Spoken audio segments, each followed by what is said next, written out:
so the title of my film is Crackdown. At first this might seem like a bit of an odd name, but I think when put in the context of my film it becomes quite ambiguous, because the crack part refers to the drug, and the title as a whole refers to the word crackdown, which is a strong enforcement of rules and regulations. And I think it kind of implies that maybe there's a crackdown later in the film. So I think in this sense, the title doesn't really challenge or develop forms and conventions of other media products, and in particular social realism films. I think it just uses forms and conventions and is just generally quite typical of social realism. I think my title font and style is typical of social realism. My titles were mostly inspired by This Is England, where they use titles which look like graffiti, and I wanted to do the same idea because I think it really reinforces the denotations and the social issues of the location in my film. So I like to think that in this sense it develops forms and conventions of social realism, because I've put the graffiti on surfaces rather than just displaying them. I received a lot of criticism during the audience feedback process that my chosen location is quite middle class, but I chose it because I think it reflects the character's situation quite well. As I mentioned before, the characters aren't supposed to be as part of the chav culture as their peers possibly are, and I think I show the possibility that they've been forced into the social group and that they feel it's the only way they can belong. And so obviously this means that the characters themselves are a mixture of middle class and chav. So I think that my location kind of reflects this, because in the audience feedback process the chosen location was described as both middle class and rough. I think this means that I challenge the forms and conventions of social realism, because obviously a lot of social realism uses many areas which would all be described as rough, but the fact that I use quite a middle class area I think is challenging this. I think as far as costumes and props are concerned, I only really use the forms and conventions of social realism. Like, for example, with the props they mostly included things like litter and cigarettes and parts of the characters' costumes like handbags, which are all pretty typical of social realism and those characters. And I think pretty much the same applies to costumes. I think Girl 2's costume is more reflective of the chav culture, especially the way she has her hair and the hoop earrings, whilst I think that Girl 1's her costume is not as reflective. Do you really think this is a good idea? No. There's no way to get out of it. This short clip introduces the story of my film, in which the characters are being peer pressured into taking drugs. So I think this clip also introduces the theme of peer pressure into my film.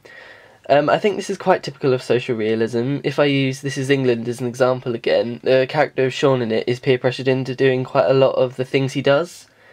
So whilst this doesn't really develop or challenge forms and conventions, it does use them. Come on, let's go. I don't want to. I think it's quite difficult to place what the forms and conventions are when it comes to character introduction in social realism. For example, if you take the films A Room for Romeo Brass and Trainspotting, they introduce their characters in a very different way. But I'd say where my film is concerned, it introduces characters fairly typically. The characters are introduced through just a simple conversation, and judging by their costumes and the way they talk and where they choose to meet, it's obvious that they're somewhat representative of the chav culture. However, I think that my character introduction could possibly develop the forms and conventions, because during the initial conversation the audience doesn't learn either girl's name, and also the fact that they don't want to take part in what the other people in the chav culture are doing kind of shows that they're not especially part of that culture. So I think I kind of subvert the image of what a chav is.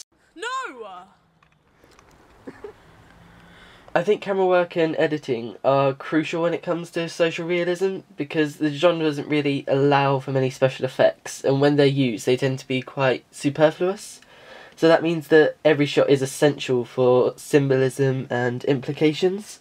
So in my example I have an over-the-shoulder shot which allows the audience to see Girl 1 from Girl 2's perspective, both physically and mentally, whilst the close-up shows raw emotion in the character of Girl 2, in this case her fear. seeing as I also don't use a great amount of special effects and use quite standard camera work and editing for social realism, I'd say that my opening only uses the forms and conventions where camera work and editing is concerned. So I think the closest thing that I come to special effects in my film is the use of transitions, and I use them in the first part of my opening during the titles, and I use them on a change of location. I think I was mostly inspired by this by watching social realism films such as This Is England and Trainspotting, where they do a similar thing in like particularly intense moments, and like with this, a change of location. So seeing as I tend to conform to what other social realism films are doing, I don't think that I particularly challenge or develop these forms and conventions. I think I did everything in my power to show that this is a social realism film, and I think I mostly achieved that through the mise-en-scene in this opening.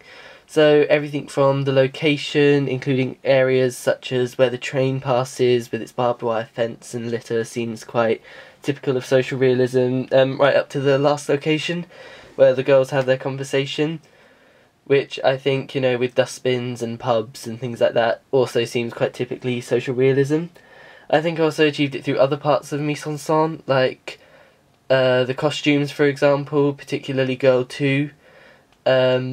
Also with props such as litter and cigarettes.